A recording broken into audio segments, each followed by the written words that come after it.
Yo everybody, what's going on? This is Keegan from K-Man Reviews. If you enjoy this review, make sure you hit that like and the subscribe button, and if you have any opinions at all you would like to share, leave them down in the comment section. Sam Smith, The Thrill of It All. Sam Smith is an English singer-songwriter, someone whose music I have fallen in love with over the past half-decade. Something about their vocal understatements, balladeering highlights, and their ability to wail on a track so elegantly has captivated me ever since Stay With Me was a big hit. And I have been following their career subsequently ever since. They just revealed their third album, Love Goes, very recently, and just realizing I had this in my viewer suggestions list for about a while now, it only makes sense for me to cover Sam's sophomore album, The Thrill of It All. This album helped to prove Sam wasn't just a couple-hit wonder in the pop world, with another fairly big radio hit, plus some post-release success as well. By the way, this is a review of the full special edition, all 14 tracks, just thought I'd make that clear. Do I still love this album 3 years after hearing it?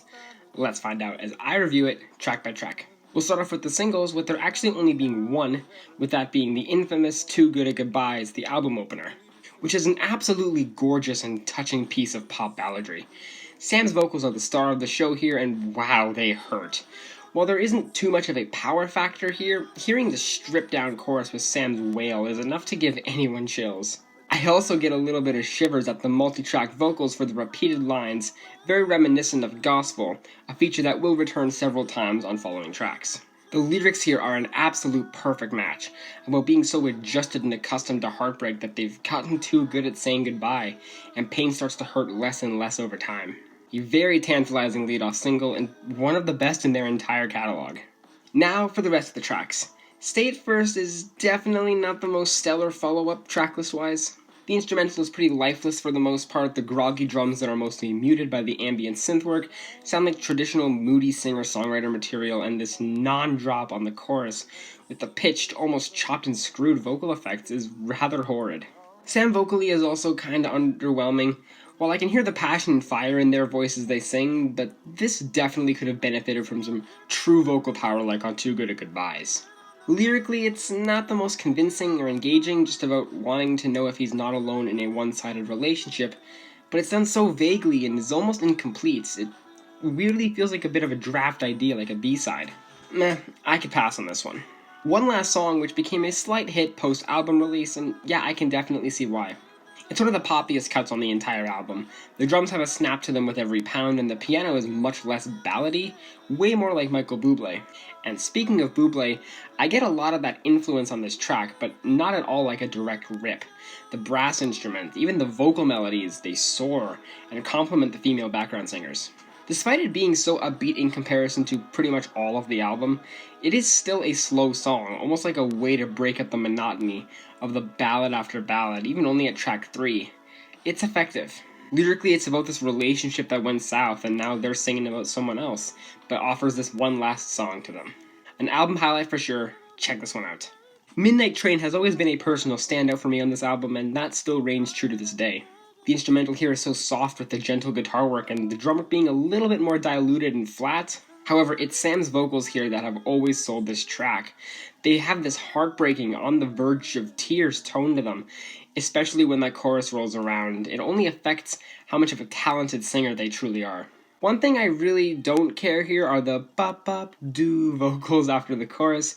They kind of feel a bit thrown in really with no tight ends. However, the lyrics are probably some of the best on the entire album, basically about realizing that the relationship they're in and how they don't feel the same and not wanting to see how bad the future could end up, so they end up leaving. And it's pretty detailed and vivid as well. Fantastic song, a favorite of mine here. Burning opens up like a pure piano ballad, with Sam sounding right on that line of soul-bearing confessional with their vocal work. It's very sparse for a good majority of the track, not too much really goes on stylistically, until about 2/3 of the way through when Sam's vocals start to noticeably pitch up, and these beautiful vocal collective of varying pitches come in for one final chorus, really feeling like the light at the end of the tunnel. The track itself goes by rather quickly and has minimal impact as a whole, as they sing about the aftermath of this relationship resorting to smoking as a path for the numbness, or as they call it, burning. It's not a bad song, just kinda wish there was more to talk about. Him, kinda unsurprisingly, is a full-blown, intimate, powerful, almost religious confession, with Sam cathartically singing about this homosexual relationship and how it's a sin. They feel God's stare as they hold hands, but they don't care because they love each other and are loyal. Instrumentally, it's very grand, very sweeping with the gospel ambience and slight drum poundings, and combined with the sonic blossom of choir assistance, it's very strong, anthemic, grandiose, and it works phenomenally well. Absolutely gorgeous song. This is an album standard if there ever was one. Check it out. Baby You Make Me Crazy, which also became a slight hit, and much in the same vein as One Last Song, it's the other poppier track on the record. And yet again, there's a lot of Bublé influence here. I dare say more so with the prominent brass and the snare drum. That chorus is just suffocating though with all the vocal layering. It's actually kind of hard to pinpoint what emotion is meant to be portrayed behind all of Sam's falsettos. Aside from the chorus, the other vocals here are pretty solid. Definitely more designed for radio than a deep cuts, and it's still almost like a breath of fresh air in comparison to the rest of the LP. Lyrically though, it's still about heartbreak, but in a slightly more positive light, trying to keep this person out of their mind by playing their favorite songs, venting everything to family members. Good song, I enjoy it. No Peace featuring Yebba is a little bit of a hybrid between the two genres of this album, ballad and pop. This instrumental is very malfitting. I mean, what are these hip-hop snares and deep bass doing combined with the softer piano? The drum work is all off. It sticks out like a lone pimple across an otherwise beautiful track. Vocal-wise, this is an absolutely flawless pairing.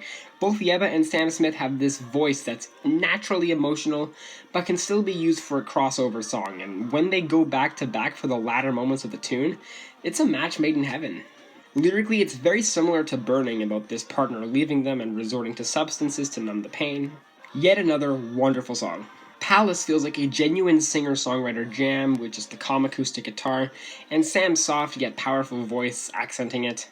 Unfortunately, this is probably the most filler cut on the standard edition. It doesn't really stand out all that well, even though it's one of the only songs here with guitar as the main instrumental. But in all honesty, it kind of feels like an interlude. The structure feels incomplete, and it's also one of the shortest cuts here, barely grazing 3 minutes. And lyrically, it's just about the spark of a relationship dying over time. They built this palace, and now it's decrepit.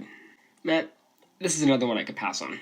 Pray, the closer of the original version, and the second biggest hit from this album, which opens up with this random ecstatic piano and producer tag, it's very abnormal.